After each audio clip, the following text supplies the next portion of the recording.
В Сунже состоялось открытие комплекса зданий отделений полиции. Теперь для сотрудников ОВД по Сунжинскому району созданы все условия для выполнения задач по обеспечению правопорядка в одном из самых крупных населенных пунктов региона. Залина Могушкова расскажет об этом подробнее. Отдел, равняйсь!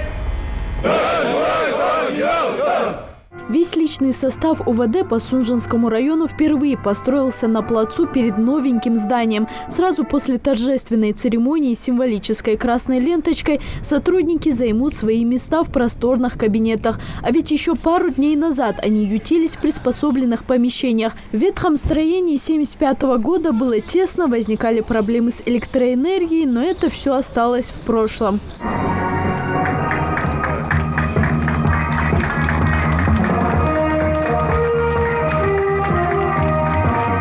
Во время церемонии открытия глава Ингушетии Юнусбек Евкуров подчеркнул, что к правоохранительным органам предъявляются особые требования. Именно им доверено оберегать мирную жизнь и покой людей и бороться с нарушением правопорядка. А создание новых условий должно мотивировать к более серьезному и качественному подходу к работе. Министерство внутренних дел России уделяет более чем пристальное внимание к нашей республике, к нашим проблемам. Практически везде уже построены новые здания ГОВОДа, даже, казалось бы, там, в Джайратском районе, там, мне кажется, вообще построено здание с учетом перспективы на 100 тысяч населения. Где-то на 100 вперед уже здание там стоит. Кто там был, наверное, удивляется, да, вот какой там в Джайрате появилось здание. На хорошей мотивации вашей работе и ответственности перед вышестоящим начальником. Конечно, хочется сегодня выразить огромную благодарность лично министру внутренних дел Российской Федерации Владимиру Александровичу Колокольцеву за его там и его команде, его заместителям, которые более чем трепетно относятся к проблемам республики, к проблемам вот таких отсутствия таких рабочих мест и стремления оказать помощь. Символично, что открытие нового комплекса зданий полиции состоялось именно сейчас. Ведь в этом году исполнилось 300 лет со дня образования российской полиции. Усилие по улучшению условий службы сотрудников полагает на сунжинских полицейских обязанность дальнейшего повышения эффективности профессиональной деятельности, надежности защиты граждан от преступных посягательств, обеспечения их безопасности. Уверен, что личный состав с честью выполнит поставленные задачи, продолжая укреплять доверие населения к полиции, ее положительный имидж в обществе и престиж правоохранительной службы. Поздравляю сотрудников, ветеранов органов внутренних дел и всех присутствующих со знаменательным событием. Желаю профессионального роста, успехов во всех начинаниях и мирного неба над головой. Строительство этих объектов началось в 2015 году. Комплекс включает в себя 3 здания и ряд вспомогательных помещений. Общая площадь объекта более 3000 квадратных метров. В распоряжении личного состава многочисленные функциональные кабинеты, просторный актовый зал, 2 спортивных зала и тир.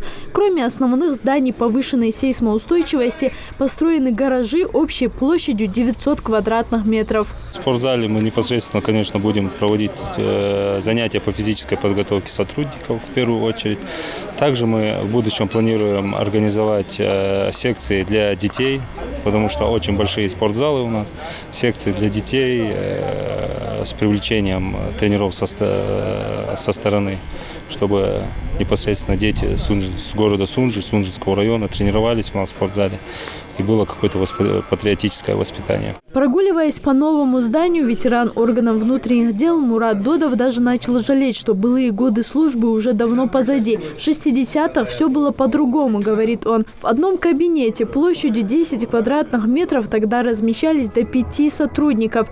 Глядя на эти хоромы, на эти удобства, я начал завидовать, признался Мурат. Уверен, что теперь сотрудники будут с тройной энергией вести службу. Я вспоминаю, как мы собирались на так называемое совместное оперативное совещание. И часто с Малгобека приезжали сюда, в Сунжинский райотдел.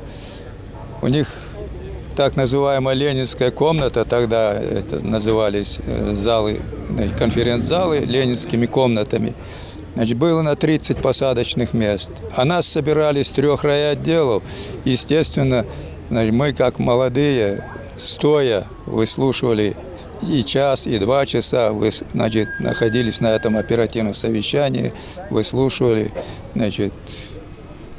пожелания руководства, требования руководства, которые мы должны были потом, возвратившись к себе в райотделы, значит, притворять в жизнь. И вот сегодня, глядя на эти здания, просто я по-хорошему завидую. Подобные новые здания для сотрудников внутренних дел будут построены также в городах Карабулак и Малгобек. Залина Могушкова, Адам Далаков, Новости 24.